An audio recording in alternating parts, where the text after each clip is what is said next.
ang baluslos kay Mate Romualdez. Kung gusto nyo ng pagbabago, kayo dyan sa Tacloban, huwag nyo nang ibalik. Ang lantikada na sila dyan, ang palengke ng Tacloban ay dugyot. Ang kalsada ng Tacloban, mabaho. Walang concrete na kalsada. Walang maayos na parking. Paputik. Yan ang sinasabi. Paulit-ulit namin sinasabi sa mga live namin. Kasi vlogger din ako, OFW vlogger din ako. Sinasabi namin sa every time live namin, ito, yung mga yan. I-follow nyo lahat sila. I-follow yung mga vlogger na yan, mga political vlogger na yan. At ito pa, Mr. President, huwag mo nang hintayin pa na kaming lahat ay kaladkarin ka pababa ng Malacanang. Huwag mong hintayin na nangyari sa itay mo, sa tatay mo ay mangyari sa'yo. The history will repeat itself. Dahil kakampi natin ang Panginoon Diyos, ang Panginoon Diyos ay hindi natutulog. Kakampan nila ang demonyo. Si Satanas nandoon sa loob ng Malacanang. Nandoon sa loob ng Congress, the House of Crocs. Mga kababayan, kaya ko sinasabi to dahil ako isang Pilipino. Pilipino ka. Pilipino ka. Wala ka bang pake? Wala kang pake sa mga sa paligid mo? Yung mga kabataan ngayon nawawala, binabalita ba yan sa mainstream media? Ayan, gusto ko i-blow out ngayon dyan mga kapatid. Mga palangga. Hindi binabalita ang mga nawawalang kabataan. Dahil doon sila nakafocus sa House of Crocs, sa demolition job nila sa mga Duterte at sa mga alay na to. Sinong kakampi ng mga Duterte, pinapatumba nila. Diyan sila nakafocus. Diba? Dahil binabayaran sila dyan. The more na pukpukin nyo pa, gurgun yung mga Duterte, double money, double allowance. Nung ginawa ni Franz Castro, child abuser, Franz Castro, putang ina mo! Hindi ako nagmumura, pero ngayon nagmura ako dahil sa'yo. Wala kang karapatan dyan sa Congress dahil ikaw ay convicted. Pagala-gala ka dyan, tax ng pera ng bayan at pera ng mga OFW na remittances ang pinapasweldo sa'yo, putang ina mo. Nakakagalit lang, sorry kasi pag yan naririnig ko, nakikita ko sa social media, nag-iiba talaga yung tingin ko sa kanya siya isang demonyita. Pinadalanig ng Satanas. Parang pahirap sa atin. Salot ang mga yan Tatlo sila dyan sa Congress, pagala-gala. Real to, mga kababayan. Pinasasweldo sila ng taong bayan, sila ay nandiyan sa Congress. Dati ang mga plakad lang nila, plakad nila ay mga karton. Ngayon nakatarpuli na sila. Nakatarpuli na sila. Yan ang katotohanan. Dahil estudyante ako nung college, ilang dekada na sila dyan. Estudyante pa ako, nandiyan na sila. Never sila nag-agree sa gobyerno. Ilang presidente na ang dumaan, never sila nag-agree. Ngayon kay Bongbong Marcos, ayaw sila? Good life sila? Hawak nila ang gobyernong ito? Yeah, you're right. Bayad sila. Pinupunduhan sila. Kaya kasi katapang ang kapal ng mukha niya, child abuser. Nagkikidnap ng mga kabataan, dinadala, making mamundo. Yan, si Raul Manuel. Pumunta ka dito sa panikitang bakla ka. Bakla mo? Mag-tiktok ka na lang, hayop ka. Wala ka nang ginawa sa bayang ito. Yung mga yung galing-galingan sa Congress, hindi naman kayo abogado. Ang gawain nyo, gumawa ng batas. Hindi kayo huwes, hindi kayo korte. Gumawa kayo ng batas para sa mga mamamayang Pilipino. Anong kagaganda ng bayang ito? Para sa maliliit. Ayan ang trabaho nyo. hindi yung trabaho para maging judge. Tama mga kapatid, mga palangga? Hindi nila alam trabaho nila. Ang trabaho nila ay gumawa ng batas para sa bubuti ng bawat Pilipino. Kayo dyan, kayo lahat dyan.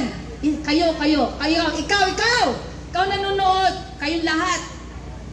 Tandaan nyo, sila ay mga trabahador lang natin. Sila ay pinapasweldo natin. Mga tax na nyo.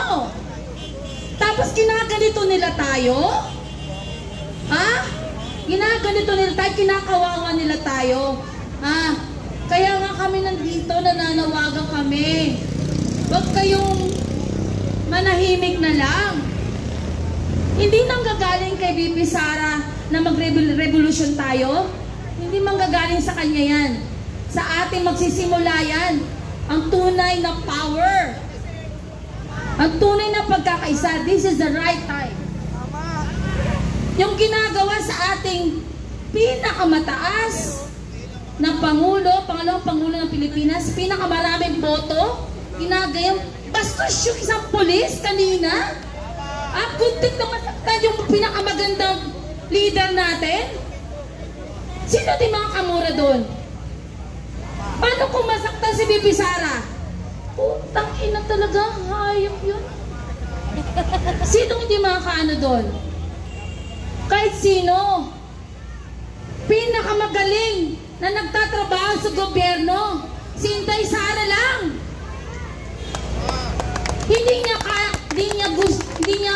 Hindi niya kailangan yung mga politiko na yan. Kaya niya magtrabaho mag-isa. Kaya nandito tayo para sa kanya. Intindihan niyo ba yun? Pinaparating ko sa inyo, mga kababayan ko, mga lahat na nanonood, protektahan natin si Inday Sara. Kasi naganganib po ang buhay niya. Nagsalita man siya ng ganoon dahil galit na siya. Puno na ang salop. Dapat ang kalusin. Huwag na tayong papayag na ginaganito ang pinakamamahal natin si Inday Sara. Papayag ba tayo mga kababayan ko? Ang dalayan ko, alam ko may pag-asa. Huwag tayo mawala ng pag-asa. Manindigan tayo, may prinsipyo tayo. Huwag tayong titigil. Ito ay simula ng ating pagkakaisa na alam ko, lahat ng mga Pilipino dyan ay busy sa kanilang mga trabaho. And they will be enlightened more and continue more. Ma-enlighten sila sa ating mga pahayag na ito. At huwag tayong titigil. Huwag kayong mapapagod. Kasi hindi ako napapagod, hindi ka napapagod, hindi kayo lahat napapagod, diba? Protektahan natin si Inday, si VP Sara. Sino ba magpoprotekta sa kanya? Tayo, diba? Kung paano siya. Mag-isa lang siya sa, tumating siya na lang, tandaan yung umating siya ng house of hearing na yan. Mag-isa lang siya, karap yung mga buhayan na yon. Paano niya yun hinarap? Dahil may tapang at prinsipyo siya. May pagmamahal siya, may malaki siyang puso.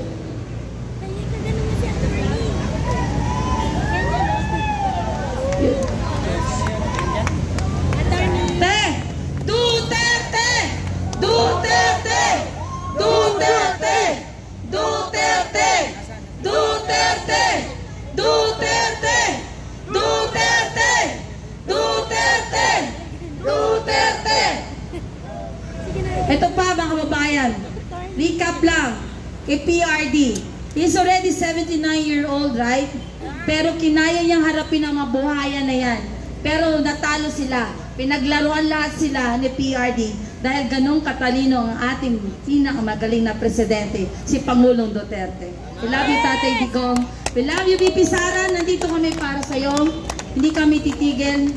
Hindi kami patitinag. Kapit lang. And we pray for you at kay Attorney Lopez. Nandito kami para sa'yo. And mabuhay po kayo lahat na nandito ngayon. Mabuhay ang mga Pilipino. Mabuhay po kayo lahat. Ayaw ko nga pala si si Banateros Laarni Vlog 2.0 sa YouTube channel at sa TikTok. Ako po si Laarni Santos. Ako po isang OFW, proud OFW, isang Pilipino. Mabuhay po kayo. Maraming salamat po, ma'am. Napakaganda po na mensahe ninyo. Ngayon po, tawagin po naman natin ang ex-mayor from Cebu, na kung saan ay nandito po ngayon para maghatid ng kanyang kalooban at kanyang talumpati sa atin si Mayor Escano. Ayan na, unti-unti na lumalabas sa mga kalidad para po tulong-tulong sa isang layunin para tayo magkaroon ng kasaganan at kapayapaan sa ating inambayan. Mayor, nasaan na? Go, Mayor! Maraming salamat! Sino dito ang mga senior citizens? Sino dito ang nakasaksi noong 1986, yung first EDSA revolution? I am now at 67 years old. In fact, halos ka-birthday ko ang presidente ngayon. Pero, nakakalungkot dahil hindi ko pa nakikita. Okay, alam niyo po kaya ako napunta dito ngayon. Hindi dahil sa may mga iniidolo ko. I am a former mayor sa Cebu, 2013 to 2019. Nakasaksi ako at nakita ko kung sino ang presidente noong 2016 to 2022. Although ako ay hanggang 2019 lang.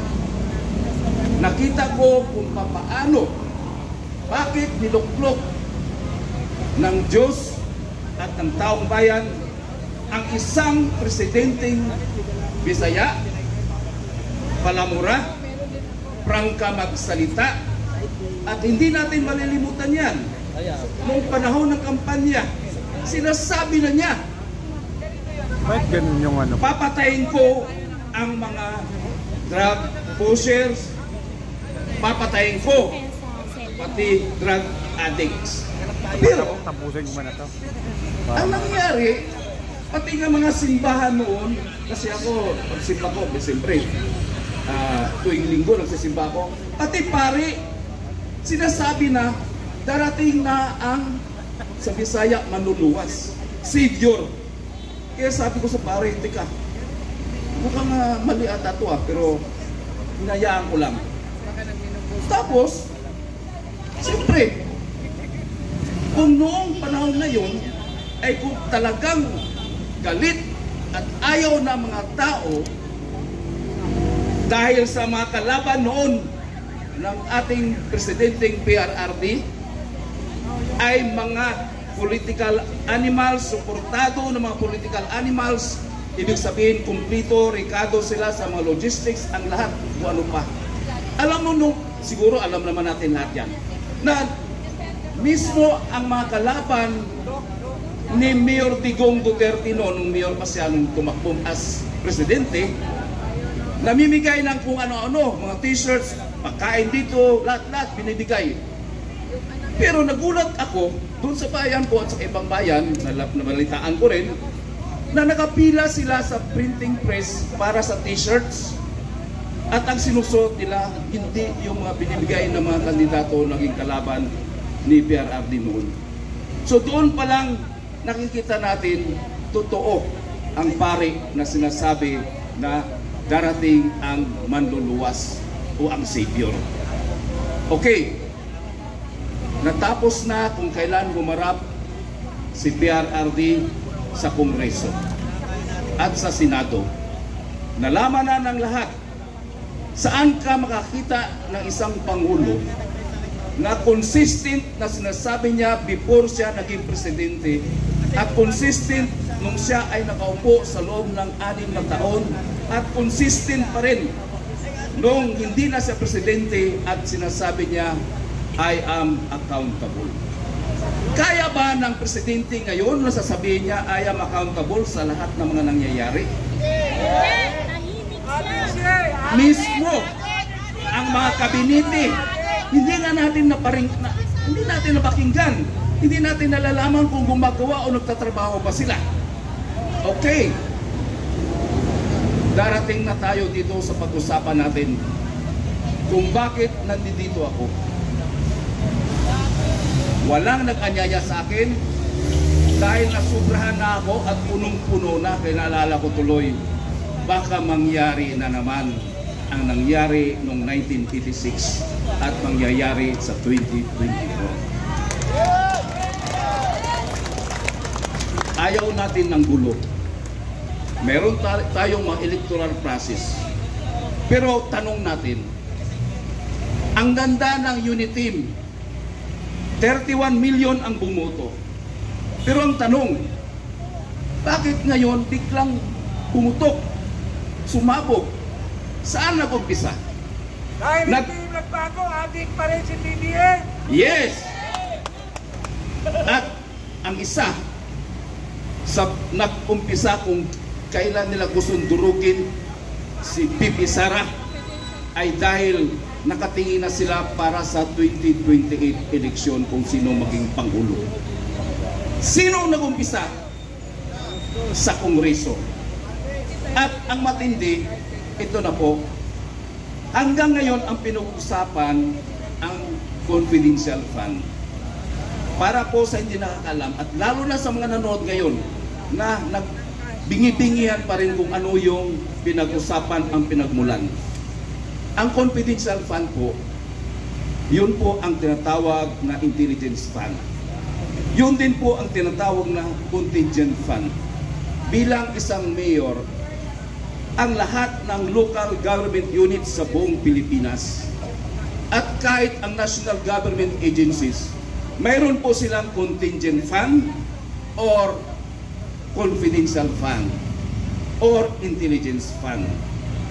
Sa amin, sa local government units, nakasaad dyan na 5% ng budget na nakaalat para sa peace and order at 30% ng 5% na yan na nakalaan ay intelligence fund. Lahat ng bayan, city, munisipyo, except barangay, mayroong tinatawag na intelligence fund. Ngayon, bakit sa dami-daming dapat pag-usapan, dapat iimbestigahan, nakatutok lang doon sa confidential fund na saan nag-umpisa? As a Vice President, nung nakaupo noong 2022 dahil nandyan pa ang unit team, bakit si BP Sara lang ang iimbestigahan? Bakit hindi kasama ang Office of the President? Bakit? Sino nagbigay ng pundo?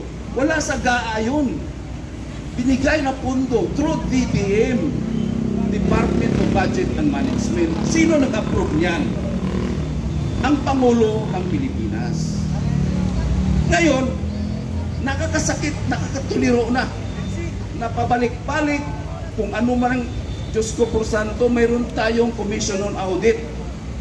Nagugulat na lang ako. Hala, ang Kongreso pala ay auditor na.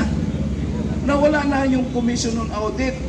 Kaya sabi ko nga baka gagawa sila ng batas na magkaroon na ng Commission on Audit na bago na under ng legislative branch ng gobyerno o ng Kongreso. Pero ito po, sasabihin ko po sa inyo at sa lahat ng hindi pa nakaintindi. Ito po ang hindi lang na nagsisimula, kung hindi lang ito na ang panahon na sinasabi natin sila ang nag-umpisa, tayo ang tatapos. Ang ginawa nila ngayon kay Atty. Lopez, sobra na. Tama na. Isang abogada nakakaintindi sa batas. Kasi ako po, hindi naman po ako abogado, isa lang po akong certified public accountant, isang auditor. Ang naintindihan ko lang sa sinasabi ng contempt, ang sinasabi contempt of court, may nakalagay court. Wala namang sinasabi ng contempt of Congress, contempt of Senate, contempt of court. Ibig sabihin, may korte. Pero anyway, itong ginagawa kay Atty. Lopez ngayon, hindi lang sa human rights violation, binabali na nila ang batas na gusto pa nilang dalhin sa correctional. Sino-sino pang dinadala sa correctional? Yung nasa piskalya pa nga, hindi nga pwede dalhin doon eh. Diba? Dahil may due process. Pero itong ginagawa, mas mabuti pa, magdeklara na lang siguro ang Pilipinas ng martial law. Mas maintindihan pa siguro natin, di ba? Kasi ginagawa ng martial law eh. Ginagawa na yung babaliin ang nasa democratic form of government. Nababali na kung saan wala ng independence sa bawat ahinsya or gobyerno. Ang Commission on Audit sinasaklaw na ng legislative, ang Office of the President sinasaklaw na ang lahat ng pwedeng gawin, pati batas ay pwedeng pag-uuna. Pero ayaw magpa-drug test! Yes! Isa sa nakakalungkot po, balik po tayo doon sa abuso sa droga. Nakakalungkot po kasi ang naririnig lang natin noon is shabu. Pero nung pumutok ito sa bagong administration, meron palang letter C. Ano yun? Cocaine. Kasi may nagsabi din sa akin na ang cocaine din pala ay ginagamit lang ng mga pangmayaman. Ang pangmahirap daw is shabu. So, sa bagay, sinasabi naman talaga na ang isa sa magandang negosyo daw ay ang droga. Kaya nga galit na galit ang ating PRRD. Tapos nakapokus lang sila doon sa droga na abuso daw na ginagawa ng presidente noon. Ito, itatanong ko rin sa inyo kasi ako sumusunod din tayo sa executive order ng mga presidente noon, si PRRD. Example lang, yung no smoking. No smoking, pinatupad natin yan. May EO.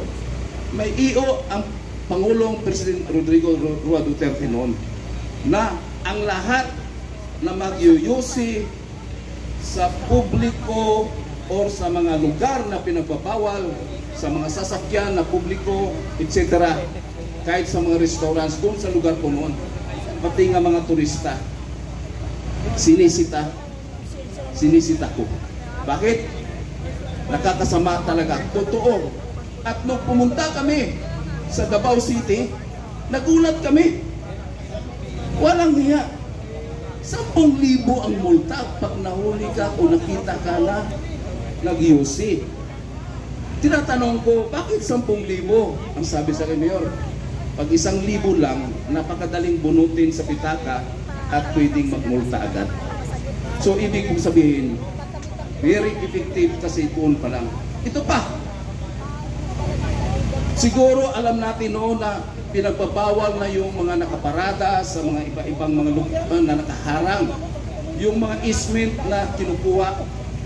Isang salita lang ng ating Pangulong Duterte noon. Anong sabi niya?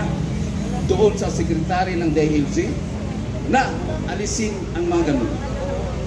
Akala namin dito lang sa Metro Manila o sa mga urban cities, pati para sa mga probinsya na-implement ang EO noon na sinasabi na kailangan linisin ang lahat ng mga dinadaan ng mga tao na hinaharangan.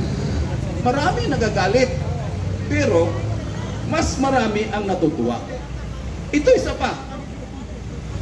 Sa mga skyways, ilang presidente na hindi ma-implement, matupad-tupad. Kasi bakit?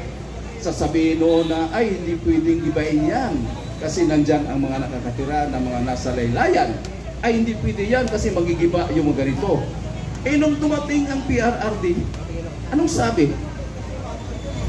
Kasi magaling din ang DOTR noon, no? Matapang din. Ang sabi, litsing yawa, bayaran naman sila eh. So, ganun ang dapat ang Pangulo na dapat kailangan ng Pilipinas. So, ito po ang panawagan natin sa lahat. Kung wala na talagang pagbabago, hanggang matapos ang termino hanggang 2028. Tuldukan na natin. Tuldukan na natin. Kasi, Diyos ko por santo, sana huwag mangyari o mga nangyari nung mga nakaraan. May presidente tayo noon na walang kakwinta-kwinta rin noon na na-impeach. Resign! Resign! Mayroon din noon na Chief Justice na na-impeach. Pero ngayon, ang gusto nilang ma-impeach si Vice President Sara Duterte. Kung hindi matalino, kung hindi matapang at matalino ang Vice President, na umpisa na ang impeachment. Kung siya ay tumayo, mag-under oath nung nasa kongreso siya. Dahil abogada siya, alam niya paano madipinsahan. Sinasabi pa nga ng iba, walang hiya daw ang VP Sara kasi hindi raw nag-submit sa authority. Anong authority? Anong tinatawag nating authority? Korte ba yun? Anong klaseng authority yun? Na kinikreate lang nila para lang ang isang tao ay mapabagsak at mapipiga para wala na siyang tsansa na maging Pangulo sa 2028. Kaya naman maghintay kasi nga may proseso. Pero bakit inumpisahan na mayroong, sa Bisaya pa, mayroong kulatahon, no? Sa pagkulatan niya, sa paggulpi sa kanya, ay nako, lalong dumami ang nakaintindi sa mga injustisya at saka sa mga mga pamaraan. Siguro, alam niyo yung bubuyog? Ha? Bubuyog. Ang ginagawa lang ni VP Sara ay para na siyang B. Nandyan siya. Pero ang ginagawa nitong mga walang iyang talagang gustong durugin ang B. Eh nagulat sila, ang dami palang B. Ang dami palang B. Ang mga bilanggo sa kahirapan, mga biktima sa kahirapan dahil sa korupsyon ng ating gobyerno. Kaya nga ito, kung nagawa sa isang abogada, chief of staff sa ating VP, much more magagawa para sa lahat. Diyos ko, kanino ba tayo titingin? Kanino ba tayo ngayon maniwala? Sino ba ang pwede nating paniwalaan? Sino ang pwede nating paniwalaan? Kailangan natin, bawat isa sa atin, lahat ay may tapang at talino. Naintindihan niyo ba yung tapang? Yes, matatapang tayo. Di ba? Matatapang tayo. Kaya lang, baka naman pagdating ng eleksyon sa 2025, magiging BO-BO na naman. Kasi napakaraming pera ang mga kongresista ngayon. Napakarami ang mga kandidatong nasa admin ngayon. Ang daming pinamupot na pera at naging BO-BO na ang mga botante at akala nila pera talaga ng mga kandidato yun. Pero dapat maging matalino na tayo. At hindi lang tapang, matalino. Na nakaintindi na tayo. Siguro naman, kung sa mga Bisaya pa, kaisok o kaalam. So tayo po, nanawagan ako sa lahat ng nakikinig ngayon. Pwede ba alamin na natin ang pulot dulo bakit nangyayari ito? Ang dami sa social media maririnig natin ay talagang ganyan ang mga Duterte, mga matapang. Yes, kasi matapang talaga ang mga Duterte. Pero pinakita ng mga Duterte na may talino. Nakita natin kung paano sila magdala ng ating bayan ng Pilipinas.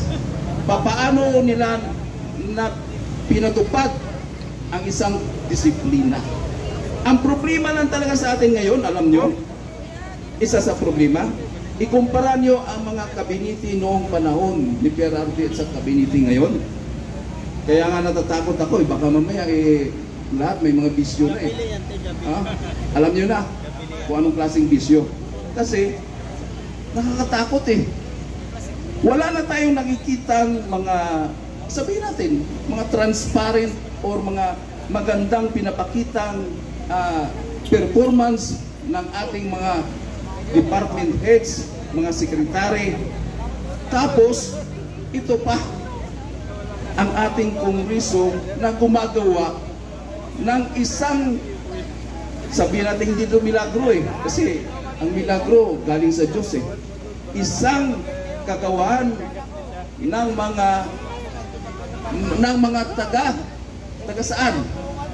Taga saan sila? Impyerno.